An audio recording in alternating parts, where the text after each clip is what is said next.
Hello aspirants, welcome to Prelims Revision Series. Today, this is lecture number 17. तो पिछले lecture में हमने कुछ एक इम्पोर्टेंट बातें जान ली थी विद रिस्पेक्ट टू इकोनॉमी। जैसे हमने जाना था अबाउट क्रिटिकल मिनरल्स, राइट। उसमें 30 मिनरल्स की लिस्ट आई थी गवर्नमेंट की तरफ से, जिसमें से 17 within this rare earth element 17 elements के नाम दिए गए। एंड मैंने आपसे कहा था इन 17 को एक नजर देख लीजिएगा, एटलीस्ट उनमें से जो 6-7 जो इंपॉर्टेंट है उनको जरूर याद रखिएगा। प्रीलिम्स में आपको क्वेश्चन इस तरीके से दिया जा सकता है 6-7 मिनरल्स के नाम देकर कि इनमें से कौन सा रेयर अर्थ एलिमेंट की कैटेगरी में आता है, या फिर ओवरऑल भी रेयर अर्थ एलिमेंट पे आपको क्वेश्चन पूछा जा सकता है। For example they can give you a point as की ये बहुत ही रेयरली मिलते हैं, right? इनका कंसंट्रेशन बहुत कम होता है, बट ऐसा नहीं है, मिलते तो ये काफी हैं। बट प्रॉब्लम है कि इनको एक्सट्रैक्ट करने की जो टेक्नोलॉजी है और इनको प्रोसेसिंग करने की जो टेक्नोलॉजी है वो बहुत ज्यादा कॉम्प्लेक्स है, इसलिए हम इनको रेयर अर्थ एलिमेंट की कैटेगरी में रखते हैं। इन 17 में से भी 15 तो वही हैं जो हम लोग स्कूल टाइम से देखते आए, लैंथेनाइट सीरीज पीरियोडिक टेबल में, राइट। इसके अलावा दो और ये अलग से याद रखनी है, that is scandium and yttrium, right. ये दो आपको याद रखनी है अलग से। और ये दो क्योंकि सेपरेटली है ना इन 15 से अलग, इसलिए अगर आपको मिनरल्स पूछे गए नाम देकर तो ये दो नाम जरूर मिलेंगे उसमें, ठीक है। तो ये दो तो याद होने ही चाहिए। बाकी जो 15 बच गए हैं उसमें से जैसे मोलिब्डियम, ठीक है, इस तरह की कुछ इंपॉर्टेंट वन याद रखिएगा। लाइट वाले भी होते हैं, लाइट होते हैं, कुछ कुछ हैवी होते हैं, ये सब हमने पिछले लेक्चर में देख लिया था अपने, ठीक है। जैसे लास्ट ईयर क्वेश्चन आया था कोबाल्ट कहाँ पे सबसे ज्यादा मिलता है, तो उसका था कुछ 75% in DRC, Democratic Republic of Congo में मिलता है, ठीक है। इसी के रिस्पेक्ट में हमने देखा था कि इंडिया ऑस्ट्रेलिया ने एक क्रिटिकल मिनरल इन्वेस्टमेंट पार्टनरशिप भी की है। उसके अलावा यूएस लेड एक ऑर्गेनाइजेशन है that is mineral security partnership, वो भी इंडिया ने ज्वाइन कर लिया है। इसके अलावा इंडिया ने जापान एंड ऑस्ट्रेलिया के साथ सप्लाई चेन रेजिलियंस इनिशिएटिव बनाया है ताकि इंडो पैसिफिक रीजन में हम लोग इस सप्लाई को इंश्योर कर सकें। ओके, तो ये कुछ इंपॉर्टेंट पॉइंट्स थे जो हमने पिछले लेक्चर में जान लिए थे। इसके अलावा हमने देखा था about the mines and minerals development and regulation amendment act, जो कि अगेन 2023 में ही हुआ है। इसे अमेंड किया था 2015 के एक्ट को, ताकि इसमें कुछ रिफॉर्म्स लाए जा सकें। जैसे हमने एक डिस्ट्रिक्ट मिनरल फाउंडेशन सेटअप किया, एक डिस्ट्रिक्ट मिनरल फाउंडेशन सेटअप किया जाएगा, national mineral exploration trust settle किया जाएगा। उसके बाद फिर कुछ चीजों को हमने मर्ज किया हुआ है। ओके, इसके बाद हमने कहा कि आप एक्सप्लोरेशन लाइसेंस यहाँ पे ले सकते हो। हमने 2-3 स्टेप हुआ करते थे जिनको मर्ज किया है। इसके बाद आपको लाइसेंस लेना होगा गवर्नमेंट से। बट द थिंग इज कि गवर्नमेंट जो होगी, सेंटर सेंटर करेगा ऑक्शन, ठीक है। इन माइंस का ऑक्शन सेंटर करेगा, लेकिन इनके लिए जो लाइसेंस मिलेगा, जो लाइसेंस दिया जाएगा या लीज पे जो दी जाएगी बिडर्स को, ठीक है, ऑक्शन से आपने सेंटर से बिडिंग कर ली, आपको मिल गया। उसके बाद जो एग्जैक्टली लाइसेंस मिलेगा आपको वो स्टेट गवर्नमेंट को जाएगा, और आपको जो रेवेन्यू भी देना होगा वो भी स्टेट गवर्नमेंट को ही देना होगा, right. This is important point, you should remember. इसके अलावा हमने देखा कि आपको जो एक्सप्लोरेशन लाइसेंस दिया जाएगा उसकी वैलिडिटी रहेगी 5 ईयर। उसके बाद 2 ईयर तक और एक्सटेंशन दिया जा सकता है उसको, और आपको ये एक्सटेंशन के लिए अप्लाई स्टेट गवर्नमेंट को ही करना होगा। ओके, इसके अलावा और हमने देखा था कि 12 एलिमेंट्स ऐसे थे जिनको एटॉमिक मिनरल की कैटेगरी में रखा जाता था। इस 12 को हमने रिड्यूस करके 6 किया, ताकि और ज्यादा प्राइवेट इन्वेस्टमेंट, प्राइवेट सेक्टर यहाँ पर आ सके, ठीक है। तो अब सिर्फ 6 रह गए एटॉमिक मिनरल कैटेगरी में, क्योंकि इन 6 में से पब्लिक यानी कि कोई गवर्नमेंट कंपनी ही आ सकती है, इसमें प्राइवेट कंपनी नहीं आ सकती है, राइट। लेकिन इसलिए हमने इस लिस्ट को ही ट्रिम डाउन कर दिया, 12 से 6 कर दिया। ओके, बाकी सब उसमें हमने डिटेल से देख लिया था, तो अब उसमें दोबारा नहीं जाएंगे। चलिए आज के टॉपिक्स देखते हैं। सबसे पहले नेशनल मेडिकल डिवाइस पॉलिसी, इसको गवर्नमेंट लेकर आई है। अब मेन गोल क्या है इसमें कि पब्लिक हेल्थ की जो ऑब्जेक्टिव्स हैं उनको अचीव करना, जैसे एक्सेसिबल बनाना है, अफोर्डेबल बनाना है, quality as well as innovation, ठीक है। इसलिए और यहाँ पे पूरा फोकस किस पे, हमारा मेडिकल डिवाइसेस है, उसमें सब कुछ आ जाता है। जैसे ट्रांसप्लांट, जैसे आपके हार्ट वगैरह की जब सर्जरी होती है उसमें लगते हैं consumable, disposable, electronic equipments, surgical instrument, ये सब आ जाएगा इसमें, ओके। इंडिया का गोल क्या है कि हमारा जो मार्केट साइज है मेडिकल डिवाइसेस का, वो अभी है करीब $11 बिलियन, इसे बढ़ाना है हमें up to $50 billion. This is one goal. And global level पर हमारा शेयर है अभी हार्डली 1.5%, इसे हमें बढ़ाना है एटलीस्ट 11 to 12%, राइट। इस तरह, तो ये दो हमारे एम हैं, या कह लीजिए कि ये विजन है जो हमें अचीव करना है। उसी के लिए हमने यहाँ पर कुछ चेंजेस करें, ठीक है? तो इन चेंजेस में सबसे पहला, सबसे अभी मैं आपके साथ पीएलआई स्कीम भी डिस्कस करूंगा। तो ये पीएलआई जो स्कीम है वो मेडिकल डिवाइसेस को भी कवर करती है। So this is one sector, ठीक है। वहां पीएलआई स्कीम में 14 सेक्टर्स आते हैं टोटल, उसमें से एक सेक्टर है हमारा मेडिकल डिवाइसेस भी। देखिए, अगर मैं आपको डायरेक्ट रटवाना शुरू कर दूंगा ना कि ये 14 सेक्टर्स हैं, इसका रट्टा मार लो, वो नहीं होगा। लेकिन उससे रिलेटेड एक एक चीज जब हम डिस्कस करते जाएंगे ना आगे के भी इकोनॉमिक्स रिवीजन लेक्चर में, तो ये चीजें याद हो जाएंगी। इसके अलावा हम लोग सेटअप करेंगे 4 medical device parks in state of Himachal, Madhya Pradesh, Tamil Nadu and Uttar Pradesh. Okay. अभी तक इसमें कुछ 26 प्रोजेक्ट्स अप्रूव किए जा चुके हैं, but again not that important. अच्छा, पीएलआई स्कीम के बारे में एक बात याद रखिएगा कि आपको, जैसे अगर आपकी कंपनी है, आप प्रोड्यूस कर रहे हो, आपको यहाँ पर जो भी इंसेंटिव मिलेंगे ना वो इसलिए नहीं मिलेंगे, नाम से कंफ्यूज नहीं होना। नाम में प्रोडक्शन लिखा है तो कि अगर आपकी कंपनी इतना प्रोडक्शन करेगी तो आपको इंसेंटिव मिलेगा, नो। जब तक सेल नहीं होती तब तक नहीं मिलेगा। ठीक, यही कंसर्न है इस वक्त जो इलेक्ट्रॉनिक व्हीकल सेक्टर है उसका, यही कंसर्न है कि हमारे पास बहुत सारी इन्वेंट्री पड़ी है। ठीक है, और अब फेम 2 स्कीम जो है वो ऑलमोस्ट अपने एंड होने पर आई है, और गवर्नमेंट की तरफ से कोई इंटरेस्ट नहीं दिख रहा है कि वो इसको एक्सटेंड करेंगी। तो फेम 2 के अंडर में आपको जो भी बेनिफिट्स मिल रहे थे वो सब जीरो हो जाएंगे, क्योंकि आपकी सेल नहीं हुई, आपने प्रोडक्शन किया, इन्वेंट्री पड़ी हुई है। इसलिए ये लोग अब हैवी डिस्काउंट दे रहे हैं कि सेल हो जाए, ताकि गवर्नमेंट की तरफ से हमें जो इंसेंटिव मिलते थे वो इंसेंटिव हम अवेल कर पाए। ऑलराइट, तो remember one thing about PLI scheme, that यहां पर आपको इंसेंटिव मिलते हैं on increment sale. Okay, sale. Now, अब इसके लिए हमें एक प्रॉपर पॉलिसी चाहिए थी, जिसके लिए हमने कुछ चेंजेस करें ताकि हम ये मेडिकल डिवाइसेस जो हैं इनके प्रोडक्शन वगैरह को थोड़ा सा बढ़ा सकें। क्लियर? अभी तक देखिए हमारी प्रॉब्लम यह है कि कहने के लिए तो हम लोग एशिया के एटलीस्ट एटलीस्ट एशिया में फोर्थ लार्जेस्ट मार्केट हमारा है, ठीक है, मेडिकल डिवाइसेस में, after all that China, Japan, Korea. हम लोग फोर्थ लार्जेस्ट मार्केट तो हैं, बट प्रॉब्लम यह है कि करीब 75 to 80% जो मेडिकल डिवाइसेस हैं ये हम लोग इंपोर्ट करते हैं। इसको ही रिड्यूस करने के लिए हम लोग प्रोडक्शन, अपना डोमेस्टिक प्रोडक्शन बढ़ाना चाहते हैं, और उसी के लिए हमने ये रिफॉर्म किए, हम ये न्यू पॉलिसी लेकर आए। क्लियर? तो यहाँ इस पॉलिसी के कुछ सेलिएंट फीचर समझते हैं। गोल मैंने आपको बता दिए कि हमें अचीव करना है वर्ल्ड का एटलीस्ट 10 to 12% शेयर, ठीक है, इन ग्लोबल मार्केट। और दूसरा गोल क्या है, जो $11 बिलियन का हमारा मेडिकल डिवाइस का सेक्टर है वो $50 बिलियन तक का बनाना है बाय 2030। क्लियर? तो अब इसके लिए रिफॉर्म्स लेने की जरूरत पड़ती है। तो रेगुलेटरी यानी कि रेगुलेशन में हमें कुछ रिफॉर्म करने की जरूरत है। अब रेगुलेशन में रिफॉर्म की बात आएगी तो तीन चीजों पर मेन फोकस होता है, सिर्फ मेडिकल डिवाइस के कंटेक्स में नहीं। अगर आप कोई भी टॉपिक कर रहे हो गवर्नमेंट की तरफ से जिसमें एक पॉलिसी बनाई गई है, तो तीन चीजों पे हमेशा फोकस रखना, ठीक है। ये आपको मेंस में भी हेल्प करेगा अगर आप ये चीज दिमाग में रखते हैं। पहला कि रेगुलेटरी नॉर्म्स में हमें सिंगल विंडो क्लियरेंस देने की जरूरत होती है, ताकि कोई भी इन्वेस्टमेंट आए, कोई भी प्रोजेक्ट आए, कोई भी बिजनेस सेटअप करना चाहे तो उसको एक ही जगह से क्लियरेंस मिल जाए। क्लियर? सिंगल विंडो क्लियरेंस देना है फॉर लाइसेंसेस, ताकि जगह जगह उसको पेपर वर्क, लाइसेंस अलग अलग ना लेना पड़े। सेकंड गोल होता है इसमें क्वालिटी। क्वालिटी मेंटेन करने के लिए हमें जरूरत है कि हम अच्छे स्टैंडर्ड सेट करें। जैसे हमारी दवाइयां जो होती हैं रिजेक्ट हो जाती हैं कई बार फॉरेन में जाके, क्यों? क्योंकि हमारे क्वालिटी स्टैंडर्ड्स थोड़े से वीक हैं। थर्ड, अब हेल्थ सेक्टर की बात है तो प्राइसिंग भी एक इंपॉर्टेंट हो जाता है, ठीक है। हमें प्राइसिंग को भी रेगुलेट करने की जरूरत है कि ऐसा ना हो कि ये मेडिकल डिवाइस, जैसे हार्ट स्टेन होता है, इसकी इसके डिवाइस, इसकी कॉस्ट ना गवर्नमेंट ने रेगुलेट की थी कुछ साल पहले कि 7,000 समथिंग रुपए फिक्स कर दिए थे।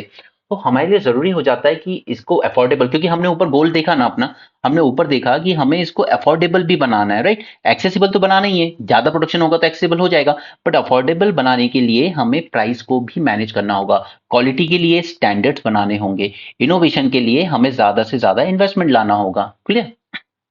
ठीक है। तो रेगुलेटरी स्ट्रीमिंग की बात आएगी तो हमें तीन चीजों पे फोकस करना है, that is single window window clearance licensing के लिए, क्वालिटी मेंटेन करने के लिए अच्छे स्टैंडर्ड सेट करें, और प्राइसिंग के लिए कंट्रोल करें। ठीक है, तो ये पहला फीचर था रेगुलेटरी स्ट्रीमलाइनिंग।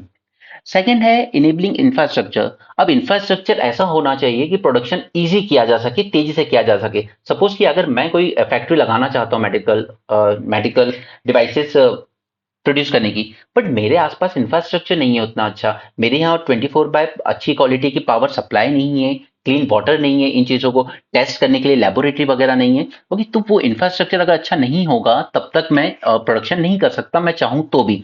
तो इसी के लिए स्टैब्लिश किए जाएंगे मेडिकल डिवाइस पार्क्स या clusters, world class common infrastructure के। यानी कि एक बड़ा सा आपका एरिया बना दिया कि यहाँ पर मेडिकल डिवाइस का प्रोडक्शन होगा, आप आइए यहाँ पर और अपना प्रोडक्शन शुरू कर दीजिए। राइट। एक कॉमन इंफ्रास्ट्रक्चर सेटअप किया जाएगा ताकि जो भी कंपनी या फैक्ट्री यहाँ आना चाहे प्रोडक्शन के लिए वो आ सकती है, और कोशिश की जाएगी कि इकोनॉमिक जोन के करीब ही हो ताकि ट्रांसपोर्टेशन कॉस्ट ये सब में ज्यादा ना हो, लॉजिस्टिक कनेक्टिविटी अच्छी प्रोवाइड की जा सके। So this was the second feature. Third, हमें रिसर्च एंड डेवलपमेंट पे ज्यादा फोकस करना है और इनोवेशन पे। इंडिया रिसर्च एंड डेवलपमेंट अपनी जीडीपी का हार्डली 0.65% जीडीपी का रिसर्च एंड डेवलपमेंट में खर्च करता है, राइट। जबकि अगर हम एडवांस कंट्रीज देखें इसराइल टाइप की, तो वो तो अपना 6% तक करती है, कोरिया 4% तक करता है। ओके, ये लोग ऑलरेडी बहुत ज्यादा कर रहे हैं, यूएसए वगैरह, चाइना, ये सब बहुत ज्यादा करते हैं, और उनकी तो जीडीपी भी बहुत बड़ी है हमसे, चाइना और यूएसए की, राइट। तो हमें एक तो पहले रिसर्च एंड डेवलपमेंट अपने यहाँ बढ़ाना है। एंड हमारे रिसर्च एंड डेवलपमेंट में मैं आपको बार बार एम्फेसाइज करता हूँ ताकि आप मेंस तक ये सब फैक्ट्स आपको दिमाग में याद हो जाएं। 70% रिसर्च एंड डेवलपमेंट जो हमारे यहाँ होता है वो पब्लिक फंडिंग के थ्रू होता है, 30% प्राइवेट फंडिंग के थ्रू होता है, राइट। यानी कि प्राइवेट सेक्टर का पार्टिसिपेशन बहुत कम है रिसर्च डेवलपमेंट इनोवेशन में। तो हमें इस पार्टिसिपेशन को भी बढ़ाना है। इसी के लिए हम लोग ये सारे रिफॉर्म कर रहे हैं, किसी भी फील्ड में, चाहे वो माइनिंग में हो, इसमें हो, या फिर हमारे गैस ऑयल एक्सप्लोरेशन में, सभी में। कि हमें ज्यादा से ज्यादा प्राइवेट सेक्टर को आगे लाना है, गवर्नमेंट को मोर एज अ इनेबलर या फैसिलिटेटर यूज करना है, ना कि गवर्नमेंट को बिजनेस में इन्वॉल्व करना है। ओके। सो यहाँ पर ये पॉलिसी बोलती है we should promote research and development in India and complement the departments proposal national policy on research and development, ये भी हम लेकर आए थे national policy. Okay, innovation in pharma, medical, tax sector etcetera. इसके लिए हम लोग स्टैब्लिश करेंगे कुछ सेंटर ऑफ एक्सीलेंस एकेडमिक और रिसर्च इंस्टीट्यूशन में, ताकि इनोवेशन हब बनाया जा सके उनको।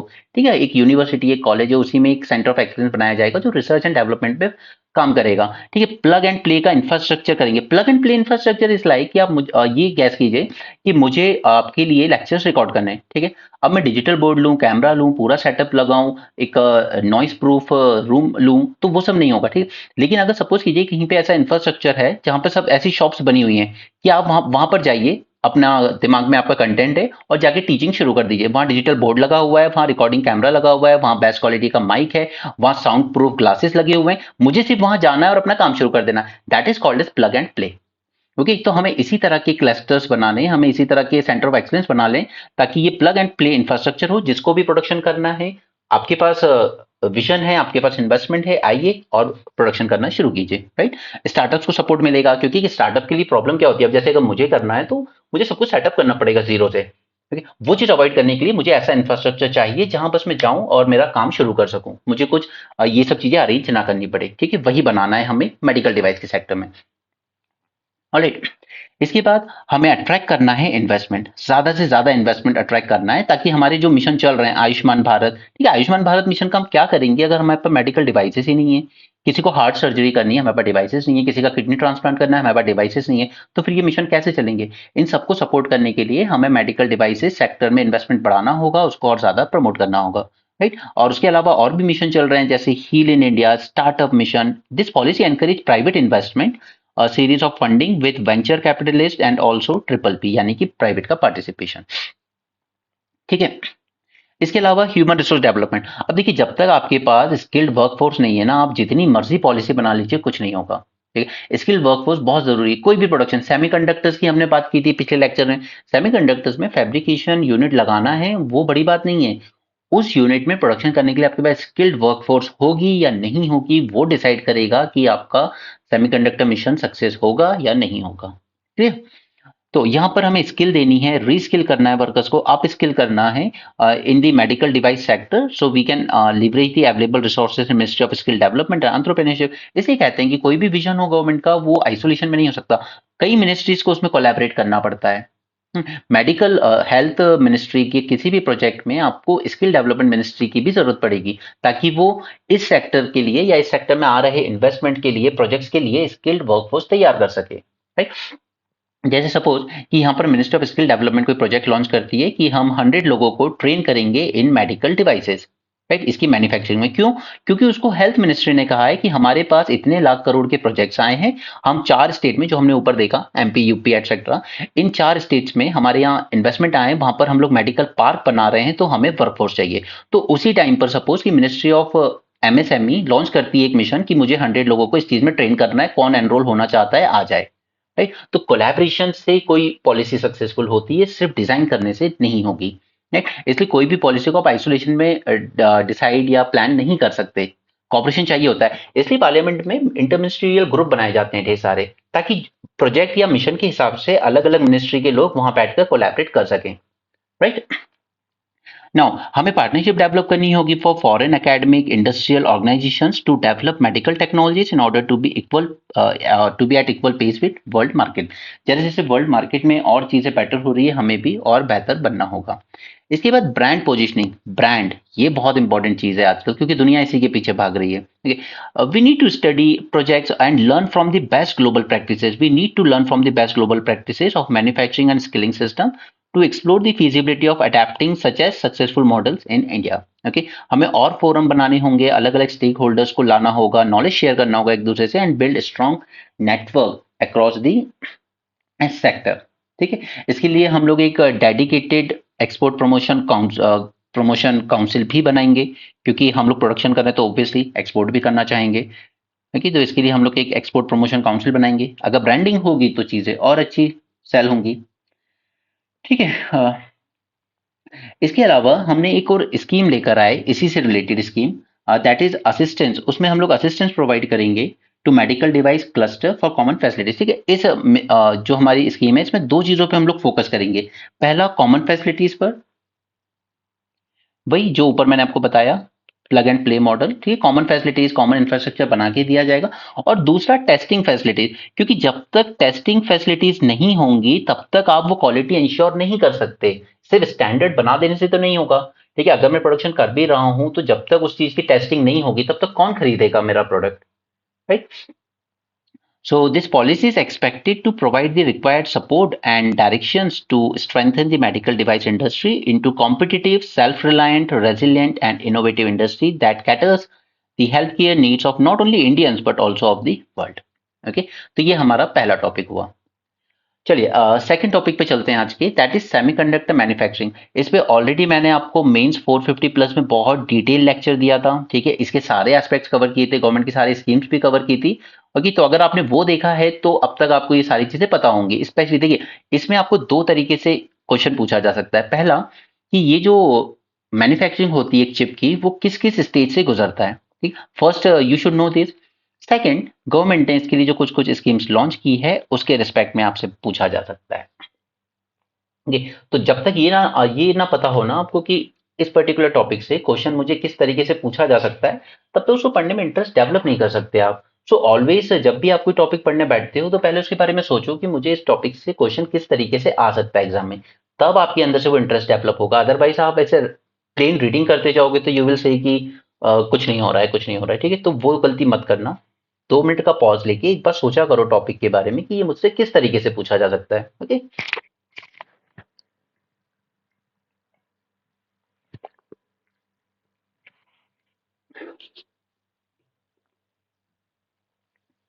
चलिए सेमीकंडक्टर मैन्युफैक्चरिंग मिशन पे चलते हैं। देखिए, इसकी जब स्टेजेस की बात की जाती है तो सबसे पहला स्टेज आता है इसमें डिजाइनिंग का। और डिजाइनिंग में इंडिया बहुत अच्छी पोजीशन में है, क्योंकि कई मल्टीनेशनल कंपनीज के डिजाइनिंग हब हमारे इंडिया में सेटल हैं। इवन वर्ल्ड ओवर भी कंपनीज में जो मेजॉरिटी डिजाइनिंग करते हैं ना, वो हमारे ही इंडियंस होते हैं। इंडियन ओरिजिन वर्कफोर्स बहुत ज्यादा है डिजाइनिंग में। ठीक है, इस स्टेज पर हम लोग अच्छा खासा फंक्शन कर रहे हैं। अगर इसकी बात करें तो ओवरऑल जो इसकी वैल्यू चेन है उसमें 15 to 20% अकाउंट होता है डिजाइनिंग का। ठीक है, in total supply chain US is the leader in this, followed by Japan, China and UK.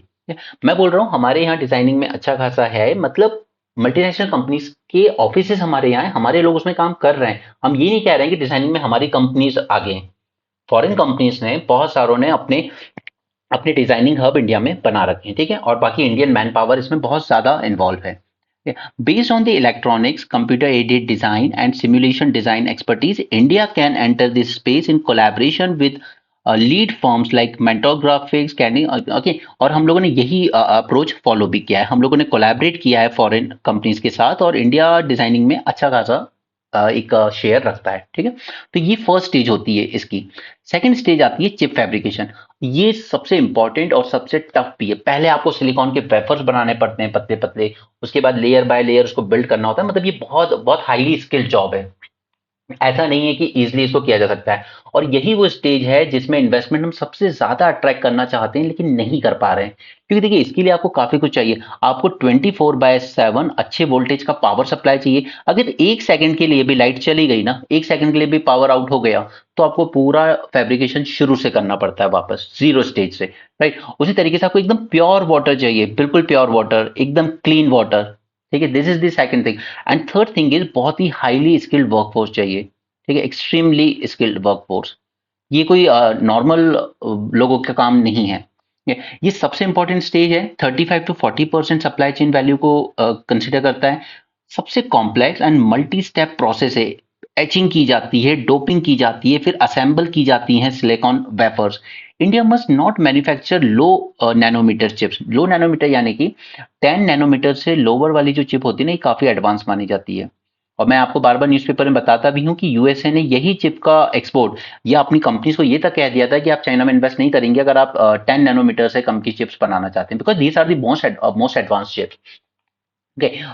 सबसे एडवांस है, और यही है जो आर्टिफिशियल इंटेलिजेंस की प्रोग्रेस को सबसे ज्यादा इम्पैक्ट करती है। तो यूएसए नहीं चाहता कि आर्टिफिशियल इंटेलिजेंस में चाइना लीड लेके चले, इसलिए उसने अपने यहाँ पर बैन किया।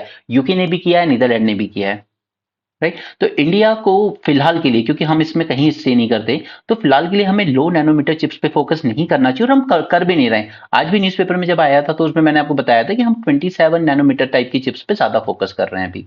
Right, this is because the investment required to produce them may exceed $20 billion with no guarantee of outcome. Right, this is the problem. ठीक है, एक तो इन्वेस्टमेंट बहुत हाई है, उसके बाद भी आउटकम की कोई गारंटी नहीं होती इस स्टेज में। US has committed over $50 billion in subsidies for local fabrication, क्योंकि सभी लोग क्या है, फैब्रिकेशन के लिए चाइना चली गई हैं कंट्रीज। ठीक है, डिजाइनिंग की बात नहीं कर रहा हूँ, फैब्रिकेशन के लिए, क्योंकि वहां पर अच्छी स्किल्ड वर्कफोर्स मिल जाती है, उनको वर्ल्ड क्लास इंफ्रास्ट्रक्चर मिल जाता है, तो वहां पर प्रोड्यूस करना ज्यादा पसंद करते हैं। बट ये चीज यूएस को पसंद नहीं आ रही है। तो उसने $50 बिलियन का अपना एक सब्सिडी प्रोग्राम लॉन्च किया है, ताकि कंपनीज यूएसए में ही रहें और वहीं पे प्रोड्यूस करें high and chips, specially high and chips. ठीक है, now, which will result in surplus capacity in low nanometer chips manufacturing. India should focus on low end fabrications like more than 100 nanometer chips. Even हम तो 27 तक भी आ गए, but 10 से नीचे आना मतलब बहुत ज्यादा sophisticated हो जाएगा। ठीक है, क्योंकि इसमें इन्वेस्टमेंट कम लगता है, तो एटलीस्ट स्टार्टिंग में हम लोग इस पे फोकस करें, अगर 100 नैनोमीटर या उससे ज्यादा की, तो बेटर रहेगा। ठीक है, थर्ड स्टेज। अब सेकंड स्टेज अगर आपने अचीव कर ली तो वो तो बेस्ट है। ठीक है, तो हमारे पास फर्स्ट में हमें कोई प्रॉब्लम नहीं, सेकंड में हमें इन्वेस्टमेंट अट्रैक्ट करने में बहुत ज्यादा दिक्कत आ रही है। अभी एक इन्वेस्टमेंट टाटा ग्रुप ने किया है 2 दिन पहले ही, in association with Taiwanese partner. इससे पहले फॉक्सकॉन और वेदांता का एक प्रोजेक्ट था, लेकिन वो टेक ऑफ नहीं कर पाया। देखिए, फॉक्सकॉन एंड वेदांता, वो प्रोजेक्ट टेक ऑफ नहीं कर पाया। अब इन लोगों ने कहा है कि हम अलग अलग ही करेंगे इन्वेस्ट, मिलके नहीं कर पा रहे हैं। तो फैब्रिकेशन में अब तक हमारे पास कोई बड़ा प्रोजेक्ट नहीं आया है एक्सेप्ट दिस टाटा, जो कि अभी 2 दिन पहले ही अनाउंस हुआ है। नेक्स्ट नेक्स्ट आती है असेंबली, टेस्टिंग एंड पैकेजिंग। ये इजी स्टेज है, इसमें हमारे पास है अच्छा खासा। माइक्रोन एक कंपनी है जिसने अच्छा खासा इन्वेस्टमेंट अनाउंस किया है कि कुछ नहीं करना है, असेंबल करना है, टेस्टिंग करनी है, पैकेजिंग करनी है, बनाना कुछ नहीं है। Right, this segment covers around 15 to 20% of supply chain value. China, Taiwan, South Korea, Singapore, they are the key competitors. India can offer better prices due to its already existing cheaper expertise. Right, तो इसमें हम लोग को investment मिल जाएगा, easy मिल जाएगा। Then come आता है distribution. अब बन गया, असेंबल हो गया, टेस्ट हो गया, पैकेजिंग हो गया, अब सिर्फ डिस्ट्रीब्यूट करना है।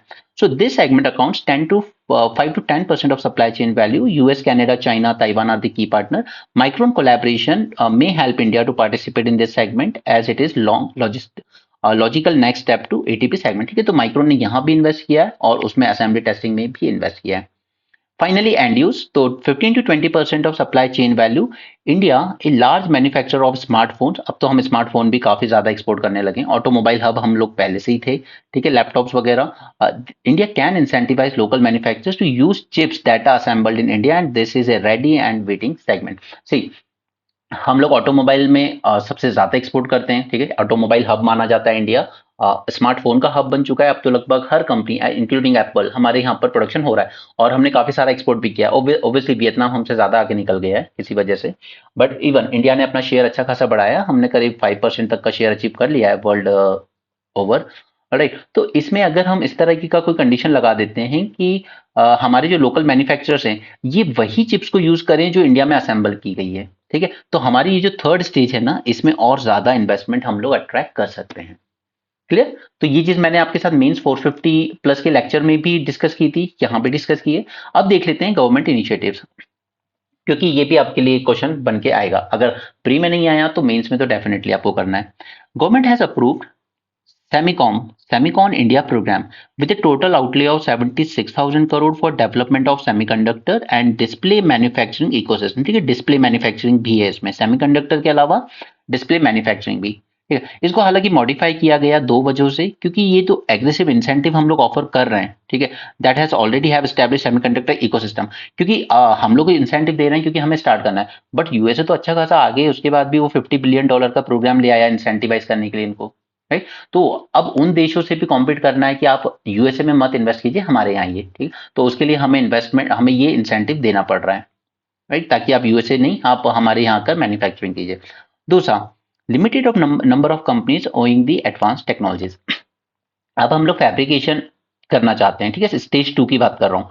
फैब्रिकेशन में हम इन्वेस्टमेंट अट्रैक्ट करना चाहते हैं, लेकिन वो कंपनीज जो इस तरह की चीजें बनाती है ना बहुत लिमिटेड है। हार्डली वर्ल्ड की 3 या 4 कंपनीज ऐसी हैं जो मेजॉरिटी प्रोडक्शन करती हैं। तो ऑलरेडी वहाँ कंपटीशन बहुत कम है, तो हर कंट्री उनको अपनी तरफ अट्रैक्ट करना चाहती है, राइट। तो कंपटीशन कम है तो फिर वो जहाँ ज्यादा बेनिफिट मिलेगा वहां जाएंगे, इसलिए हमें इतना बड़ा इंसेंटिव पैकेज देना पड़ा 76,000 करोड़ का। The modified program, it aims to provide financial support to companies investing in semiconductors, display manufacturing and design ecosystem।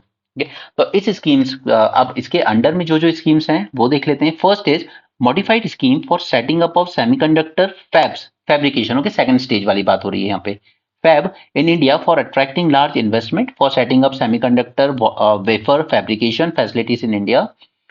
Scheme physical support provide करती है up to 50% of the project cost on equal footing basis for setting up of silicon complementary metal oxide semiconductor. अब देखिए ये 50% ना, ये 50% तो सिर्फ centre दे रहा है। माइक्रोन का जो प्रोजेक्ट आया है ना उसमें 50% इंसेंटिव सेंटर ने दे दिया, स्टेट गवर्नमेंट ने दे दिया बाकी का 20%, और उस कंपनी को बियर करना पड़ रहा है सिर्फ 30% of the project cost.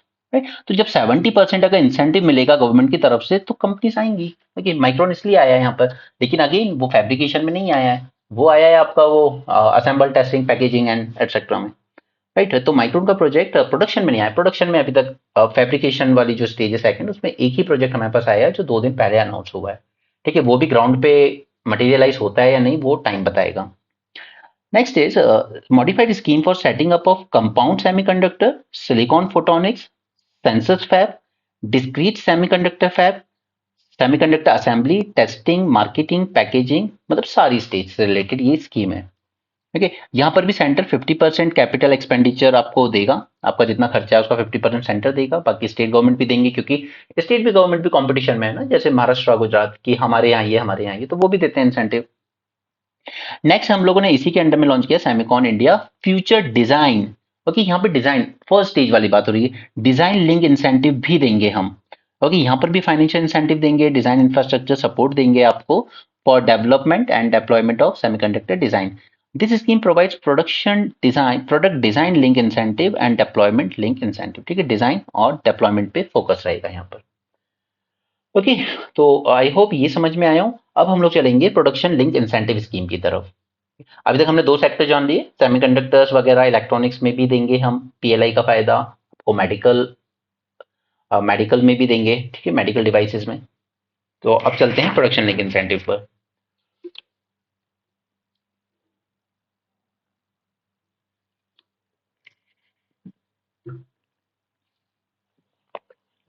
No C, production link incentive में आपको क्वेश्चन आने की सबसे ज्यादा प्रोबेबिलिटी है कि ये कितने सेक्टर्स पे लगता है, कितने सेक्टर्स को इसमें बेनिफिट मिलता है, और हो सकता है कि आपसे नेम भी पूछ लिया जाए। ठीक है, तो टोटल 14 सेक्टर्स पे लगता है, उन 14 सेक्टर्स आपको लंबी सी लिस्ट दे दी जाए, 5-6 ऑप्शन, और पूछ लिया जाए इनमें से कौन सा प्रोडक्शन लिंक इंसेंटिव स्कीम के अंडर में कवर होता है। ठीक है, that is one way to ask the question. ठीक है, तो चलिए देखते हैं। फर्स्ट, क्यों कंसीव की गई थी? ताकि हम लोग डोमेस्टिक मैन्युफैक्चरिंग कैपेबिलिटी बढ़ा सकें, ताकि हम अपना जो इंपोर्ट है उसको सब्स्टिट्यूट कर सकें, कम से कम इंपोर्ट हो और घर में ही प्रोडक्शन ज़्यादा हो, प्रोडक्शन ज़्यादा होगा, फैक्ट्री ज़्यादा लगेंगी तो एम्प्लॉयमेंट जनरेशन अपने आप होगा। लॉन्च कब की गई? मार्च 2020 में। इनिशियली इनिशियली ना ये सिर्फ 3 इंडस्ट्रीज के लिए आई थी। 3 से सेक्टर्स पर ही हमें फोकस करना था। पहला मोबाइल एंड अलाइड कंपोनेंट पे, और मोबाइल में हमने काफी इंप्रूवमेंट देखा भी, एक्सपोर्ट भी बढ़े हमारे, इससे काफी एक्सपोर्ट बढ़े। इनफैक्ट प्रधानमंत्री जी ने पार्लियामेंट में ताली भी बजवाई थी इसके लिए कि हमने मोबाइल एक्सपोर्ट बहुत बढ़ा लिए हैं। Second is electrical component manufacturing and third is medical devices, जो टॉपिक हमने सबसे शुरू में देखा है सिलेक्ट। ठीक है, तो इन 3 सेक्टर के लिए ही आई थी बाद में, सॉरी पहले। बाद में इसको एक्सटेंड कर दिया गया जब रिटर्न्स अच्छे देखने को मिले कि चलिए 14 सेक्टर्स और मतलब 10 और कवर किए तो टोटल 11 और कवर किए तो आपकी टोटल 14 हो गए। ठीक है, अब 14 सेक्टर्स को ये कवर करता है। यहाँ पर डोमेस्टिक कंपनी हो या फॉरेन कंपनी हो, आपको फाइनेंशियल रिवॉर्ड दिए जाएंगे अगर आप मैन्युफैक्चरिंग कर रहे हो इंडिया में। ठीक है, इंडिया में मैन्युफैक्चर करना है आपको। Okay, but it will be based on the percentage of their revenue over 5 year period. पिछले 5 साल में आपने कितना रेवेन्यू जनरेट किया है उस पे बेस्ड है। और मैं आपको कह चुका हूं जो इंक्रीमेंटल सेल होगी ना तभी आपको इंसेंटिव मिलेंगे, ऐसा नहीं कि आपने सिर्फ प्रोडक्शन कर लिया और मिल जाएंगे, सेल कीजिए। तो ये 14 सेक्टर्स कौन से हैं इन पे नजर डाल लेते हैं एक बार, बिकॉज ये आपसे पूछे जा सकते हैं। राइट, सबसे पहले लार्ज इलेक्ट्रॉनिक सेल, और सबसे ज्यादा बजट भी इसी को दिया गया है तो इसको ध्यान रखिएगा। ठीक है, large electronic cell, automobile, auto components etcetera, advance chemistry cell, batteries, pharmaceutical drugs, telecom networking products, food products. ये फूड प्रोडक्ट्स ना ये आपको कंफ्यूज करेगा क्योंकि एग्जाम में लगेगा यार फूड प्रोडक्ट्स पे क्यों देंगे, बट दिया है। ओके, तो इसको ध्यान रखिएगा। टेक्सटाइल प्रोडक्ट्स, अभी टेक्सटाइल प्रोडक्ट्स में दोनों आएंगे, एक तो मैन मेड भी और टेक्निकल टेक्सटाइल भी। टेक्निकल टेक्सटाइल अपने आप में एक टॉपिक, अलग टॉपिक है, उसको भी हम कवर करेंगे फ्यूचर लेक्चर्स में क्योंकि उसमें भी प्रीलिम्स में आने का चांस है। ठीक है, इलेक्ट्रॉनिक्स टेक्नोलॉजी प्रोडक्ट्स, की स्टार्टिंग मटेरियल या एक्टिव फार्मास्यूटिकल इंग्रेडिएंट। ये इंग्रेडिएंट्स ना रॉ मटेरियल होते हैं जो दवाई प्रोड्यूस करने में यूज किए जाते हैं। राइट, तो ये food products, speciality steel, white goods यानी आपके एसी एलईडी वगैरह, सोलार पीवी मॉड्यूल्स वगैरह। ठीक है, medical device, bulk drug parks बनाए जाएंगे। ठीक, तो ये दो याद रखिएगा, ये आपको कंफ्यूज कर सकते हैं, speciality steel, white goods and एक और हमारा हाँ स्पेशलिटी स्टील हो गया, वाइट गुड्स हो गया। ठीक है, फूड प्रोडक्ट्स और टेक्सटाइल कई बार लगता है कि इनको क्या जरूरत है प्रोडक्शन की, बट है। और मेडिकल डिवाइसेस हम लोग शुरू में देख चुके हैं। ठीक है, तो ये 4-5 स्पेशली याद रखिएगा। और सबसे ज्यादा बजट आउटले रखा गया है लार्ज इलेक्ट्रॉनिक्स के लिए। नौसी, अब क्या है कि आप अलग अलग कोचिंग का मटेरियल देखोगे ना या गूगल भी करोगे तो कई जगहों पे 13 सेक्टर बताते हैं, कहीं पे 15 सेक्टर बताते हैं, और बच्चे इसमें गलती कर जाते हैं। और कुछ कोचिंग्स तो नंबर ऑफ सेक्टर्स लिखती भी नहीं है क्योंकि उनको लगता है कल को बच्चे बोलेंगे आपने तो गलत पढ़ाया। Because this happened once during my preparation days, I was referring to only IAS material and उसमें एक चीज गलत लिखी थी, एक एनवायरमेंट ट्रीटी को लेकर लीगली बाइंडिंग, जबकि वो नहीं थी लीगली बाइंडिंग और वो एग्जाम में गलत भी हुई थी। तो इस तरह की चीजें ना हो इसलिए मैं आपको गवर्नमेंट के ऑफिशियल सोर्स ही दिखा रहा हूँ। ये है आपका पीआईबी। ठीक है, और डेट भी देख लीजिए 17 जनवरी 24। तो ये भी नहीं कह सकते आप कि शायद आप बढ़ गए होंगे, नो, उतनी ही है। यहाँ पर आपका क्लियरली मेंशन भी है, इंडियाज विजन ऑफ बिकमिंग आत्मनिर्भर पीएलआई स्कीम फॉर 14 की सेक्टर्स। ओके, 14 की सेक्टर्स को ही कवर कर रहा है अभी ये। क्लियर, यहाँ भी लिखा हुआ है 14 सेक्टर्स, तो 14 ही मान के चलिएगा चाहे आपको कहीं पे कुछ बताया जाए। ओके, ना 13 है ना 15 है, 14 है। ओके, हाँ, तो टारगेटेड सेक्टर्स के नाम आई होप आप याद रख पाएंगे। आगे चलते हैं, इंसेंटिव्स क्या दिए जा रहे हैं। सबसे इंपॉर्टेंट बात कि आपको जो इंसेंटिव दिए जाएंगे it will be calculated on the basis of incremental sale. ठीक है, 3-4 बार हमने ये पॉइंट रिपीट किया ताकि ये गलती एग्जाम में ना करें, क्योंकि स्कीम का नाम ऐसा ना प्रोडक्शन लिंक। तो प्रोडक्शन पे फोकस नहीं है, फोकस है सेल पर। In some sectors such as advanced chemistry, cell batteries, textile products and drone industry, the incentive to be given will be calculated on basis of sales, performance and local value addition done over period of 5 year. ठीक है, अब कई बार UPSC number से भी खेल जाता है, वो 3 इयर्स भी लिख देता है यहाँ पर। ठीक, ये ड्रोन यहाँ पर लिखा हुआ है, हमने शायद देखा नहीं था ध्यान से। Automobile, auto component and drones, ये 14 सेक्टर्स याद रखिए। नेक्स्ट इज एम्फेसिस होगा रिसर्च एंड डेवलपमेंट इन्वेस्टमेंट पर, ताकि हम लोग ग्लोबल ट्रेंड के साथ और कॉम्पिटिटिव हो सकें और बेटर प्रोडक्ट्स बनाए जा सकें। ठीक है, इसके अलावा बाकी वो आपको पता ही होगा 6 इयर्स तक ये स्कीम वैलिड रहेगी। अभी हम लोग पीएलआई 2.0 भी लेकर आए, ये स्पेशली फोकस करेगी आईटी हार्डवेयर पर। ठीक है, क्योंकि हमारा गोल ये है कि जो ग्लोबल लेवल पर इलेक्ट्रॉनिक्स हैं, इलेक्ट्रॉनिक्स में हमारा जो ग्लोबल शेयर है उसको बढ़ाया जा सके। अभी ये करीब 3.75% के आसपास है, तो हम इसको और ज्यादा बढ़ाना चाहते हैं। ठीक है, और ये बेस ईयर क्या रखा गया, तो बेस ईयर रखा गया 2022-23। ये बेस ईयर होगा, इसके ऊपर आप जितना भी सेल करेंगे आगे चल के अगले 5 साल में, उस बेसिस पर आपको इंसेंटिव दिया जाएगा। और देखिए यहाँ पर एक और वर्ड पे ध्यान दीजिएगा, लोकल वैल्यू एडिशन, यानी कि आपने प्रोडक्ट डेवलप करने में लोकली कितना डेवलप किया है। ऐसा नहीं कि आप बाहर से लाए, आपने बस असेंबल कर दिया, पुर्जे पुर्जे लेकर आए, बैटरी ले आए आप, डिस्प्ले ले आए, पूरा फ्रेम ले आए और इंडिया में लाके बस असेंबल करके मोबाइल बना दिया। No, it's not like that. उसमें हम ये भी देखेंगे कि आपने लोकली कितना वैल्यू एडिशन किया है यहीं पे बना के। ओके, सिर्फ असेंबल के लिए नहीं देंगे हम आपको। चलिए, एसईसी में कुछ अमेंडमेंट किए गए हैं and this is a fifth amendment so far. ठीक है, जब से ये आया है 2000 के आसपास, 2000 में पहली बार हमने एक एसईसी बनाया था। तो ये जो रूल्स है ना, ये इतने इंपॉर्टेंट नहीं है, बट ओवरऑल आपको एसईसी के बारे में जानना चाहिए, क्वेश्चन उस पर आ सकता है। बट क्योंकि अमेंडमेंट हुए हैं तो एक बार देख लेते हैं। इस अमेंडमेंट में एक चीज को समझिए, ठीक, एक होता है आपका प्रोसेसिंग एरिया जहां पर मैन्युफैक्चरिंग हो रही है या जहां पर कोई सर्विस दी जा रही है। ठीक, उसके अलावा भी काफी एरिया बच जाता है। ठीक है, जहां पर मैन्युफैक्चरिंग नहीं हो रही है बट वो एसईसी की बाउंड्री में ही आ रहा है, उसको हम कहते हैं नॉन प्रोसेसिंग एरिया, यानी कि कोई सपोर्टिंग इंफ्रास्ट्रक्चर बनाया जा सकता है वहां पर। ठीक, तो ये दो अलग अलग तरह के एरियाज हैं। नाउ इसमें ध्यान ये रखना है आपको कि ये जो नॉन प्रोसेसिंग एरिया है ना, it can be utilise for setting up and operation of businesses engage in IT और ITES sector with terms specified by board of approval. ठीक है, and this non processing area, okay, इसके इसके respect में एक बात ध्यान रखनी है कि ऐसा कोई भी एसईजी, ठीक है, जिसमें अगर हम नॉन प्रोसेसिंग एरिया देखें तो वो 50% से ज्यादा ना हो जाए कहीं। ठीक, the demarcation of non processing area is prohibited if it reduces the processing area below 50% of total area.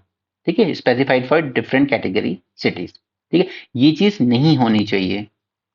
Clear? तो ये 3 पॉइंट्स इंपॉर्टेंट याद रखने हैं, processing area, non processing area. तो नॉन प्रोसेसिंग एरिया के लिए आपसे वो लैंड लिया जा सकता है, उसमें कोई डेवलपमेंट किया जा सकता है।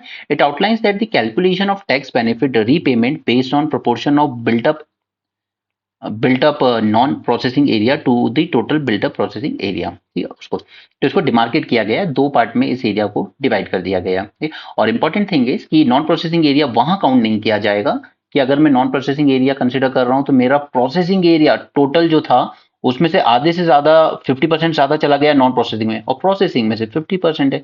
अगर ये लेस देन 50% हो रहा है तो वहां पर नॉन प्रोसेसिंग एरिया प्रोहिबिटेड है, और कोई कंस्ट्रक्शन नहीं कर सकते आप बस वही कंस्ट्रक्शन कीजिए जो मैन्युफैक्चरिंग या सर्विस प्रोवाइड करने में काम आ रहा है। अगेन वो अमेंडमेंट इतने काम के नहीं है, काम का है एसईसी एक्ट 2005 को समझना। तो इसको लाए क्यों थे हम लोग? हमारे मेन फोकस जो थे, पहला था कि ज्यादा से ज्यादा इकोनॉमिक एक्टिविटी जनरेट की जाए, एक्सपोर्ट्स को प्रमोट की जाए। पहले ये एक्सपोर्ट जोन के नाम से ही कहलाते थे, पहला हमने बनाया था कांडला में, और शायद एशिया का सबसे पहला एक्सपोर्ट प्रोसेसिंग जोन इंडिया ने ही बनाया था, कांडला में। ठीक है, चाइना उस वक्त कहीं दूर दूर तक नहीं था, लेकिन हम लोग आज कितना पीछे रह गए। हमारे यहाँ बहुत सारे ऐसी चीज हैं, मेरे ख्याल से 350 से ज्यादा ऐसी चीज हैं हमारे यहाँ, लेकिन ये सारे के सारे मिलकर भी उतना प्रोड्यूस नहीं कर सकते जितना कि चाइना का अकेला शंघाई करता है। Right, okay. इसके अलावा एक्सपोर्ट प्रमोट करना है, ज्यादा से ज्यादा फॉरेन इन्वेस्टमेंट को अट्रैक्ट करना है, एम्प्लॉयमेंट ज्यादा जनरेट करना था ताकि हमारी जो डेमोग्राफिक डिविडेंड है उसका यूज कर सकें, इंफ्रास्ट्रक्चर डेवलपमेंट ज्यादा करना है। अब देखिए इसके बारे में एक चीज याद रखिएगा एसईसी के बारे में कि for taxation purpose, only for taxation purpose, okay, ऐसा नहीं कि पॉलिटिकल पर्पस के लिए, सिर्फ टैक्सेशन पर्पस के लिए एसईसी जो जोन होता है ना उसको कंसिडर किया जाता है एज अ फॉरेन टेरिटरी। ठीक है, उसे एक फॉरेन टेरिटरी की तरह कंसिडर किया जाता है, काफी सारे टैक्स इंसेंटिव इनको दिए जाते हैं इस एसईसी में जो फैक्ट्रीज या सर्विस वाली कंपनीज लगती हैं। क्लियर? अब प्रॉब्लम ये होती है कि सपोज कि मैं एसईसी में, मुझे शॉप नहीं मिली, मुझे फैक्ट्री वहां नहीं मिली, मुझे स्पेस नहीं मिला, तो मैंने एसईसी के बाहर ही अपना वही प्रोडक्शन कर रहा हूं, मैं भी वही चीज प्रोडक्ट प्रोड्यूस कर रहा हूं जो एसईसी में लगी हुई कंपनी प्रोड्यूस कर रही है, हम दोनों सेम चीज प्रोड्यूस कर रहे हैं, लेकिन इसको ज्यादा टैक्स इंसेंटिव मिलेंगे, जबकि मैं जो एसईसी से बाहर हूं मुझे कम टैक्स इंसेंटिव्स मिलेंगे। This is one problem with this SEC. ठीक है, और कई टाइप के हो सकते हैं, जैसे for example free trade zone कह सकते हैं, export processing zone, industrial park, specialise zone. इनको जानना जरूरी नहीं है, बट आप अगर खुद से रीड करना चाहें तो कर सकते हैं। क्या इंसेंटिव्स ये एंजॉय करते हैं, what are the incentive that they enjoy. First is duty free import और domestic procurement of goods for development operation maintenance of SSC unit. ये जो गुड्स इंपोर्ट कर रहे हैं, ठीक है, यहाँ पर मुझे अगर कुछ बनाना है तो उसके लिए कुछ तो रॉ मटेरियल मुझे इंपोर्ट करना पड़ेगा ना, या डोमेस्टिक प्रोक्योरमेंट से भी, मतलब डोमेस्टिक से भी ले सकता हूँ। जैसे मुझे स्टील चाहिए तो मैं ले लूंगा टाटा से, या अच्छी क्वालिटी का स्टील चाहिए और तो मैं इंपोर्ट कर लूंगा, ठीक है। तो वो अगर मैं एसईजी में ला रहा हूँ ये चीज, तो मुझे ड्यूटी फ्री पड़ेगा ये इंपोर्ट। ड्यूटी फ्री क्यों दिया जाता है, क्योंकि मैं यहाँ पर कुछ प्रोडक्शन प्रोडक्शन करूंगा, ठीक है, और फिर मैं उसको एक्सपोर्ट के लिए प्रोड्यूस कर रहा हूँ। तो अगर मुझे ड्यूटी फ्री मिला है रॉ मटेरियल, यानी कि मुझे जो रॉ मटेरियल पड़ा है वो सस्ता पड़ा है, ठीक है, तो मेरा जो प्रोडक्ट आएगा उसकी भी फाइनल प्राइस क्या होगी, लो। और फिर जब मैं एक्सपोर्ट करूंगा तो ये वर्ल्ड मार्केट में ज्यादा कॉम्पिटेटिव होगा, ठीक है, मेरा प्रोडक्ट ज्यादा सस्ता है तो वर्ल्ड मार्केट में ज्यादा बिकेगा, तो मेरे हमारी कंट्री के एक्सपोर्ट और ज्यादा बढ़ेंगे, राइट। तो पहला incentive duty free import allow किया जाता है of goods for development operation maintenance of SSC unit. इसके बाद 100% इनकम टैक्स एग्जेम्पशन दिया जाएगा ऑन एक्सपोर्ट इनकम।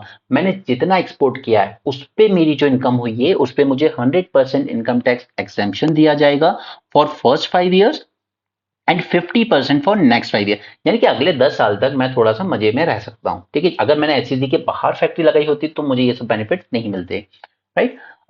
इस and 50% of the plug back export profit for next 5 years, ठीक है। अगर उसके बाद जो अगले 5 साल हैं, 10 साल के बाद, ठीक है, उसमें मैं जो प्रॉफिट अर्न कर रहा हूँ एक्सपोर्ट से, अगर मैं उसका 50% वापस से एसईजी में ही इन्वेस्ट कर दूं कि मैं अपना प्रोडक्शन और बढ़ा लूं, एक फैक्ट्री और खोल लूं या एक यूनिट और खोल लूं, ठीक है, तो उसमें भी मुझे 50% का बेनिफिट मिलेगा, उसमें भी मुझे ये बेनिफिट मिलेगा अगर मैं अपने प्रॉफिट का 50% वापस से री इन्वेस्ट कर देता हूं। Exemption from sales tax, service tax, अब ये जब आया था एक्ट तब इन सबसे एग्जेम्पशन था, बट अब तो ये सारे टैक्स जीएसटी में सबसे हो गए, तो उससे भी हमें एग्जेम्पशन मिल जाता है। Other levies impose by respective state government. State governments अब जो एसईजी के बाहर यूनिट है उन पे तो अलग अलग तरह की लेवीज लगाएगी, ड्यूटी लगाएगी, टैक्स लगाएगी, बट एसईजी में जो यूनिट्स है उन पे नहीं लगाएगी, ठीक है। इससे स्टेट गवर्नमेंट का लॉस हो रहा है क्या, रेवेन्यू के टर्म्स में कह सकते हो कि हो रहा है। बट द थिंग इज कि एक ऐसी चीज को डेवलप करने के लिए स्टेट गवर्नमेंट खुद चाहती है कि मैं इंसेंटिवाइज करूं, ताकि मुझे मेरे लोगों को यहाँ पे जॉब तो मिलेंगी, एम्प्लॉयमेंट तो जनरेट होगा, मेरा शहर तो विकास करेगा, ओके। और इसका सबसे बड़ा बेनिफिट होता है एसईजी में सिंगल विंडो क्लियरेंस दिया जाता है for what ever approval you want from centre से या स्टेट से। अब एसईजी में इतना कुछ करने के बाद भी हमारे जो एक्सपोर्ट्स थे, जो एम्प्लॉयमेंट्स थे, ठीक है, एम्प्लॉयमेंट या जो प्रोडक्शन था उसमें कोई ज्यादा इंप्रूवमेंट हमें देखने को मिला नहीं। तो हमने बनाई एक बाबा कल्याणी कमेटी, उसने कुछ रिकमेंडेशन दी है कि कैसे हम एसईजी को और अच्छा बना सकते हैं। मैंने आपको बताया हमारे इतने सारे भी उतना प्रोड्यूस एक्सपोर्ट नहीं कर पाते हैं जितना चाइना अकेला कर लेता है, तो इसलिए जरूरी है बाबा कल्याणी कमेटी को के रिकमेंडेशन को पढ़ना। काफी साल पहले आई थी, बट यूपीएससी की आदत है वो कई बार ऐसी सरप्राइज चीज आपसे पूछ ही लेता है। चलिए, तो इसकी कुछ रिकमेंडेशन देख लेते हैं जो कि 2018 की रिकमेंडेशन है, बट आज तक वैलिड है क्योंकि हमारे एसईजी की हालत नहीं सुधरी है, ठीक है। इसलिए ये मत सोचा करो कि आप कुछ पढ़ रहे हो तो 4-5 साल पुराना क्यों पढ़ोगे। देखिए, किसी भी टॉपिक को पढ़ रहे हो हॉलिस्टिकली पढ़ो, और ऐसे पढ़ो कि प्री मीन्स दोनों में आपको मदद करेगा, ठीक है। पहली बात इन्होंने कही कि आप पहले तो ये रीनेम कीजिए एसईजी का, इसको बनाइए 3E, यानी कि एम्प्लॉयमेंट एंड इकोनॉमिक एनक्लेव, ठीक है। इसका रीनेम करने की बात की पहले तो उसने।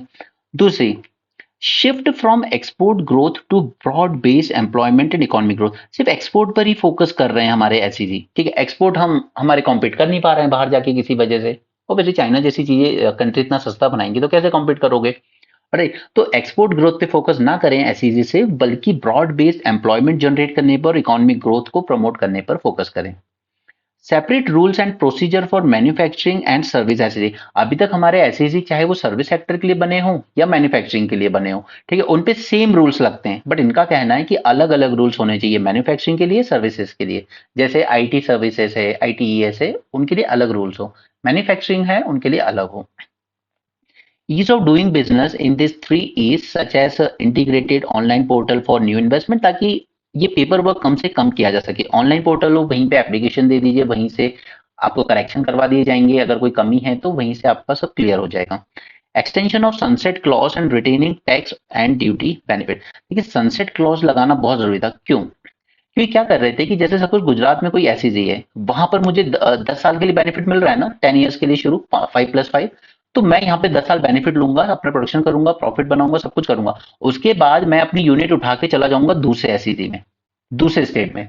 ठीक है, तो फिर अगेन अगेन मैं वहां पे 10 साल सारे इंसेंटिव लेकर मजे करूंगा। ठीक है, तो इस चीज को डिस्करेज करने के लिए बात की गई थी कि एक सनसेट क्लॉज लेकर आइए। ठीक है, कि आपकी फैक्ट्री को हो गए ना, आपकी कंपनी को हो गए ना 10 साल, किसी भी एसईजी में रहे हो आप, लेकिन रहे तो ना एसईजी में, एसईजी वाले बेनिफिट लिए ना आपने, तो बस अब आप भले ही चाहे यहीं पे कंटिन्यू रखो या दूसरे एसईजी में चले जाओ, सनसेट क्लॉज अप्लाई होगा, आपको अब बेनिफिट नहीं मिलेंगे। क्लियर? उसके बाद एक यूनिफाइड रेगुलेटर बनाना चाहिए हमें फॉर आईएफएससी, जो गिफ्ट सिटी आया ना हमारा, आईएफएससी गिफ्ट सिटी, उसके लिए एक यूनिफाइड रेगुलेटर बनाना चाहिए जो सभी चीजों को करेगा। जैसे वहां पर अगर जो बैंक है तो उनको भी रेगुलेट करेगा, उसके बाद वहां पर कोई इंश्योरेंस कंपनीज है तो उनको भी रेगुलेट करेगा, पेंशन कंपनीज हैं उनको भी करेगा। ठीक है, इंश्योरेंस में एल आई लाइफ इंश्योरेंस वाले भी आ सकते हैं, जनरल इंश्योरेंस वाले भी आ सकते हैं। अभी इन सबके रेगुलेटर अलग है ना, बैंक्स को आरबीआई रेगुलेट करता है, इंश्योरेंस को आईआरडीए करता है, पेंशन को पीएफआरडीए करता है, ये सब हम लोग सेम बनाना चाहते हैं। ठीक है, तो एक ही यूनिफाइड रेगुलेटर जो गिफ्ट सिटी में लगने वाली हर यूनिट, हर फैक्ट्री, हर कंपनी को रेगुलेट करेगा। Next is dispute resolution through arbitration and commercial court. ठीक है, डिस्प्यूट रेजोल्यूशन जो हो वो आर्बिट्रेशन यानी कि आपस में बात करके हो जाए, या फिर कमर्शियल कोर्ट्स के थ्रू हो जाए। ये नहीं कि हाई कोर्ट जा रहे हैं, सुप्रीम कोर्ट जा रहे हैं, लीव पे लीव लिए जा रहे हैं, स्पेशल स्पेशल लीव अपील किए जा रहे हैं, ये सब ठीक नहीं है। चैलेंजेस है तो ये मोस्टली आपको मेंस पॉइंट ऑफ व्यू से काम आएंगे, तो आप ये कर सकते हो, खुद से रीड कर लेना, पीडीएफ में आपको ग्रुप में शेयर कर दूंगा। टेलीग्राम ग्रुप का नाम है easy as pie UPSC, and the goal is to make your preparation easy. Okay, चलिए अब हम आते हैं national geoscience data repository portal पे। अब जैसा आप नाम से देख सकते हो, सिर्फ एक पोर्टल है, ठीक है? कोई इतनी बड़ी चीज नहीं है, सिर्फ एक छोटा सा पोर्टल ही है। बट इसके लिए जरूरी ये है कि ये जो पोर्टल बनाया गया है ना, ये बनाया गया है हमारी 2016 में एक पॉलिसी आई थी, नेशनल मिनरल एक्सप्लोरेशन पॉलिसी। उसके अंडर हमने ये पॉइंट रखा था कि हम इस तरह का एक पोर्टल बनाएंगे, राइट, ताकि हर चीज आपको ऑनलाइन अवेलेबल हो जाए। अब जियो स्पेशियल से यहाँ पे क्या मतलब है आपका, यानी कि हमारी अर्थ की ओवरऑल जो मैपिंग करी है जियोलॉजिकल सर्वे ऑफ इंडिया, क्योंकि वही तो ये सब पता लगा था ना, जैसे उसने लिथियम के रिजर्व बताया आपको कि जम्मू कश्मीर में लिथियम रिजर्व है, वो सैटेलाइट के थ्रू करेगा, वो अलग अलग चीजों के थ्रू करेगा, डेटा इकट्ठा करेगा और बताएगा कि हमारे कंट्री में कहाँ कहाँ पर किस किस तरह के रिसोर्स हमें मिल सकते हैं। तो ये जो डेटा है, जो डेटा यहाँ से प्रोड्यूस होगा, उसको सबके साथ ओपनली शेयर करना है, और इसलिए इसको एक पब्लिक गुड डिक्लेयर किया गया है। ठीक है, ऐसा नहीं है कि आपको ये डेटा एक्सेस करना है तो चलो पेमेंट करो, no, it is a public good, right. Now, it is a comprehensive online platform for accessing, sharing and analyzing geospatial information। ठीक है, एक प्लेटफॉर्म है सिर्फ जो आपको सारी इंफॉर्मेशन वगैरह प्रोवाइड करेगा। किसने डेवलप किया है? जीएसआई ने डेवलप किया है in collaboration with Bhaskaracharya institute of space application and geo informatics. Ministry of mines का जो प्रोग्राम था, नेशनल मिनरल एक्सप्लोरेशन पॉलिसी 2016, उसी का पार्ट है ये। ठीक है, तो इतनी इंपॉर्टेंट न्यूज नहीं थी, लेकिन ये जो पॉलिसी आई थी ना, इसको देखना जरूरी है। Next is centralised access. It provides centralised repository, एक सेंट्रल लेवल पे आपको रिपोजिटरी बना के दे दी गई है, जिसमें जियो साइंस से रिलेटेड सारे डेटा होंगे, जैसे geological map, mineral resources, seismic data, environmental information. Seismic data क्यों कि हो सकता है मैं कोई हाइड्रो प्रोजेक्ट लगाना चाहता हूँ वहां पे, लेकिन वो सीस्मिकली बहुत ज्यादा एक्टिव जोन है, वहां पे फ्लड्स आ सकते हैं, वहां पे क्लाउड बर्स्ट हो सकता है, वहां पे अर्थक्वेक आ सकता है। ओके, तो मुझे इस तरह का डेटा होना भी तो चाहिए ना। मैंने तो प्रोजेक्ट प्लान कर लिया अपना कि मैं यहाँ पे एक डैम बनाना चाहता हूँ, बट मेरे पास अगर ये डेटा अवेलेबल होगा, पहले मैं सेंट्रल रिपोजिटरी में जाके चेक करूंगा कि यहाँ का एरिया है कैसा, ठीक है, सीस्मिसिटी क्या है इस एरिया की, तब जाकर मैं अपना प्रोजेक्ट प्लान करूंगा। ओपन एक्सेस दिया गया है, this is important for you to remember. Open access दिया गया है एकदम, the data on the portal is available in a public domain. ठीक, तो इसको पब्लिक गुड डिक्लेयर किया गया है, remember the word public good. Now, the portal is significant step towards democratizing critical geoscience data। अभी डेटा क्या है कि ओपनली अवेलेबल है, सबके लिए अवेलेबल हो गया है। पहले क्या है कि बड़ी बड़ी कंपनियों को गवर्नमेंट से लेकर वो तो कर लेती थी काम, लेकिन जो छोटे लोग होते थे वो लोग नहीं कर पाते थे। उन्हें नहीं पता होता था कि यार ये एरिया जो है मेरे आसपास, इसमें कोई मिनरल रिसोर्सेज भी हैं, मुझे पता ही नहीं था। ठीक? तो इस तरह की चीजें मैं चेक कर सकता हूँ इस पोर्टल पे, डेमोक्रेटिकली अवेलेबल है, सबको अवेलेबल है, एक्सेस कर सकते हो सकता है आपके घर के नीचे कोयला हो, जैसा कि मेघालय के जो लोग हैं वो अधिकतर ये क्लेम करते हैं कि हमारे यहाँ हम लोग घर बनाते हैं ना, कई बार नीचे से कोयला निकल आता है, तो हम लोग ऐसे 4-5 फीट खोदते हैं जितना हमें जरूरत है, और हम लोग अपना घर बना लेते हैं, हमें कोई इंटरेस्ट नहीं है रिसोर्स को एक्सप्लॉइट करने में।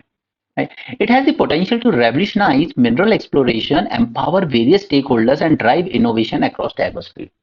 ठीक है। इस इंस्टीट्यूट के बारे में थोड़ा सा जान लेते हैं, कभी पूछ भी लिया जाता है।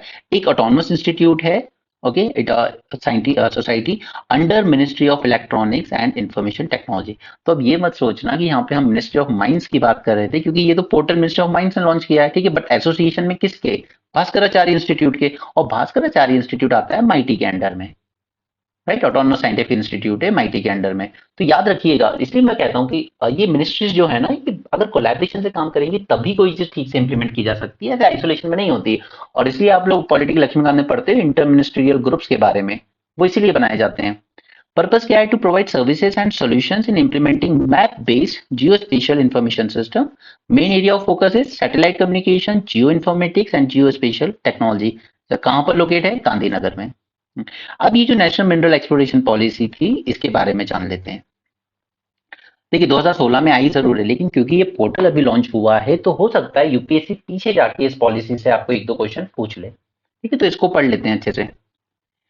Ministry of Mines, it will carry out the auctioning of identified exploration blocks for exploration by private sector on revenue sharing basis। revenue sharing basis मतलब ये कि आप जो बिजनेस कर रहे हो उसमें आपको जो रेवेन्यू होगा वो आपको गवर्नमेंट के साथ शेयर करना पड़ेगा। Okay. In case their exploration leads to auctionable resources, the revenue will be borne by a successful bidder of those auctionable blocks।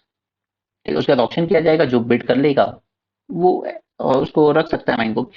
If the explorer agency, ठीक है, जिसने एक्सप्लोर किया है, जिसने ये पूरा सर्वे किया था, if explorer agency do not discover any actionable resources, their exploration expenditure will be reimbursed on normative cost basis. ठीक है, ये जरूरी है। अब मैं इतनी मेहनत करूं एक रिसोर्स को ढूंढने के लिए और हो सकता है कि मुझे नहीं मिला, नहीं है वहां पर, ठीक है, मुझे उम्मीद थी कि होगा बट नहीं मिला, तो मेरा तो खर्चा हो गया ना, तो वो खर्चा गवर्नमेंट रीइंबर्स कर देगी। तो इससे मुझे इंसेंटिव मिलेगा कि चलिए दूसरी जगह एक्सप्लोर करता हूँ। अदरवाइज मुझे एक जगह लॉस हो गया तो मैं दूसरी जगह एक्सप्लोर नहीं करूंगा। लेकिन गवर्नमेंट इसको इंकरेज करना चाहती है कि आप एक्सप्लोर कीजिए, क्योंकि आज तक हमने अपने इंडिया को ठीक से मैप भी नहीं किया है, ओके, रिसोर्सेज के टर्म्स में।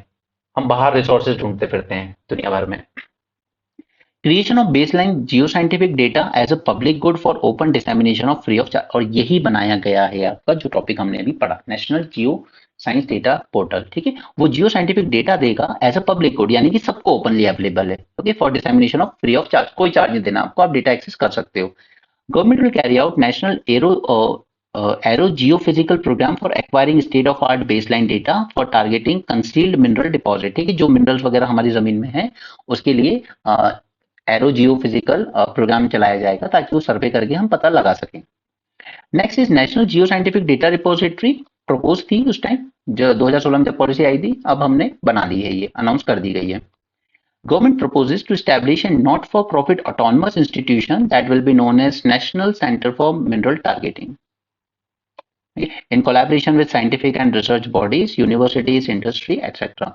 Provision for inviting private investment in exploration. अभी तक एक्सप्लोरेशन क्या है, ये हमारी जीएसआई वगैरह जो है ना यही करती हैं सिर्फ, बट हम चाहते हैं कि प्राइवेट सेक्टर भी इसमें आए, कि आप खुद एक्सप्लोर कर लीजिए, आपको अगर रिसोर्स मिल जाए तो गवर्नमेंट उसको फिर ऑप्शन करेगी, वहां पे आके आप बिडिंग कर लेना, अगर आप जीत सको तो ले लो, ठीक है, through attractive revenue sharing model.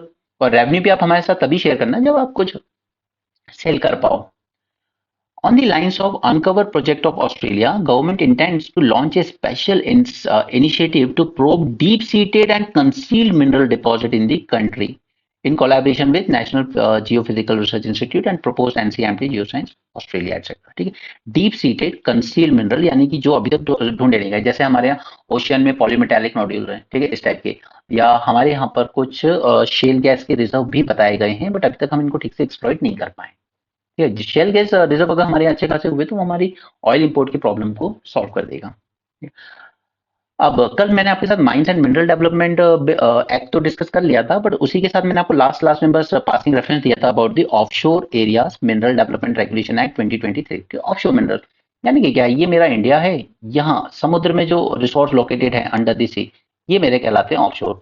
कई बार इन्हीं ऑफशोर में हमें गैस फील्ड मिल जाती है, कई बार ऑयल फील्ड मिल जाती है, ठीक है, ये सब इनको हम कहते हैं ऑफशोर। अब याद रखिएगा कि ये जो ऑफशोर रिजर्व जितने भी है ना, ये सब सेंटर का पार्ट है, सेंटर के अंडर में आएंगे। ऐसा नहीं है कि तमिलनाडु क्लेम कर सकता है यार ये हमारी कोस्ट के अराउंड मिला है तो ये तमिलनाडु गवर्नमेंट के अंडर में आना चाहिए, नो। ऑफशोर जितने रिजर्व्स हैं वो सब सेंटर के अंडर में आएंगे। क्लियर? इसकी फीचर्स जान लेते हैं। तो यहाँ पर दो तरह के ऑपरेटिंग राइट्स दिए जाएंगे, ठीक है, to the private sector, but only only through auction by competitive bidding, ठीक है। और ये दो राइट्स कौन से होंगे? प्रोडक्शन लीज और कॉम्पोजिट लाइसेंस। कॉम्पोजिट लाइसेंस, तो कॉम्पोजिट लाइसेंस को इंट्रोड्यूस किया गया इस एक्ट में, ये दो स्टेज के ऑपरेटिंग राइट ग्रांट करेगा आपको कि आप एक्सप्लोर भी कर सकते हो किसी एरिया को। जैसे मुझे लगता है कि यार कर्नाटका की कोस्ट में ना यहाँ पे रिजर्व हो सकते हैं, तो मैं एक्सप्लोर करूंगा पहले तो कि क्या है यहाँ पर, और अगर मिल गए तो फिर प्रोडक्शन भी मैं ही करूंगा, ठीक है। इसमें इस केस में प्रोडक्शन भी मैं ही करूंगा क्योंकि मैंने क्या लिया है? कंपोजिट लाइसेंस, दोनों राइट लिए हैं मैंने। एक्सप्लोर भी मैं कर रहा हूँ और प्रोडक्शन भी मैं करूंगा। इस एक्ट की बात कर रहा हूँ मैं, पिछले वाले एक्ट में अलग था, वो डेटा रिपोजिटरी वाले में उसमें अलग था। यहाँ ऑफशोर की बात है तो अगर, लेकिन प्रोवाइडेड कि मैंने पहले कंपोजिट लाइसेंस लिया हो, अगर मैंने लिया ही नहीं है और बस मैं एक्सप्लोर कर रहा हूँ, तो फिर वो तो मैं बस गवर्नमेंट को बता सकता हूँ कि यहाँ पे रिजर्व है, अब वो बिडिंग कराएगी, ठीक है, फिर मुझे वहां कॉम्पीट करना पड़ेगा। बट अगर मैंने पहले ही कंपोजिट लाइसेंस ले लिया है तो फिर मुझे दोनों राइट मिल जाएंगे, एक्सप्लोरेशन के भी और प्रोडक्शन के भी। दूसरा है ऑपरेटिंग राइट, ये ग्रांट किया जाएगा टू पीएसयू यानी public sector units in the mineral bearing areas reserved bye central government. यानी कि ऐसे हमने बोला ना वो 6 एटॉमिक मिनरल्स, ठीक है, अगर इनका कोई रिजर्व मिलता है, सपोज कोई यूरेनियम के रिजर्व मिल जाते हैं, तो वो ऑपरेटिंग राइट सिर्फ पीएसयू यानी public sector unit government company को ही दिए जा सकते हैं, प्राइवेट सेक्टर को नहीं। Okay, grant of operating rights only to PSU in case of atomic minerals.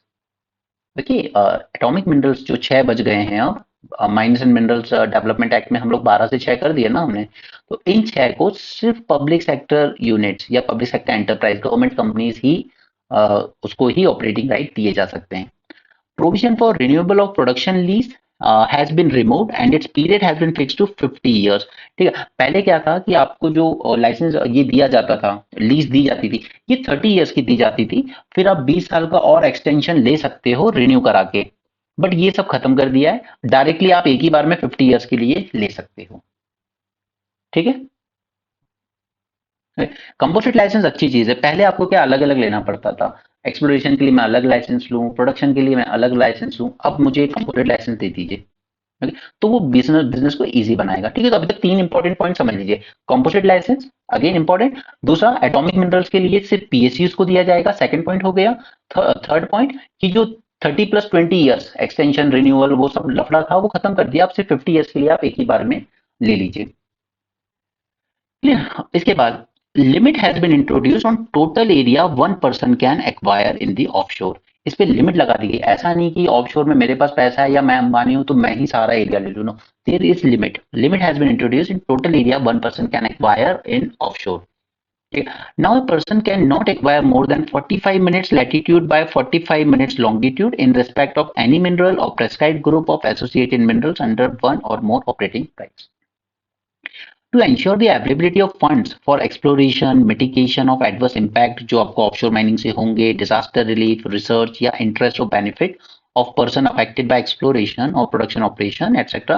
एक प्रोविजन लाया गया है इसके लिए भी, for setting up a non lapsable यानी कि लैप्स नहीं होगा, ऐसा नहीं कि 1 साल हो गया इस फंड को तो अभी पैसा लैप्स हो जाएगा, नो, नॉन लैप्सेबल फंड बनाया जाएगा ऑफशोर एरिया मिनरल ट्रस्ट में, ठीक है। ये ट्रस्ट बनाया जाएगा, इसमें जो पैसा आएगा वो नॉन लैप्सेबल होगा, किसके लिए? कि अगर मेरे आसपास इस तरह की कोई माइनिंग चल रही है तो उससे मेरी लाइवलीहुड डिस्टर्ब हुई ना, सपोज मैं फिशरमैन हूँ, कोस्ट पे जाता हूँ रोज, ठीक, लेकिन मेरी लाइवलीहुड डिस्टर्ब कर दी इन लोग इस प्रोजेक्ट ने, तो ऐसे लोगों के वेलफेयर के लिए एक ट्रस्ट स्टैब्लिश किया जाएगा और उसमें एक नॉन लैप्सेबल फंड क्रिएट किया जाएगा आपकी को रिसेटल करने के लिए। एंड इंपॉर्टेंट थिंग इज कि ये जो फंड होगा ना, ये पब्लिक अकाउंट्स ऑफ इंडिया में रखा जाएगा ये पैसा, ये पब्लिक अकाउंट ऑफ इंडिया। हमने 3 तरह के अकाउंट देखे हैं ना पॉलिटी में, consolidated fund of India, consolidated fund of India है हमारे पास, उसके बाद कंटिजेंसी फंड ऑफ इंडिया है, उसके बाद पब्लिक अकाउंट्स ऑफ इंडिया है, ठीक है।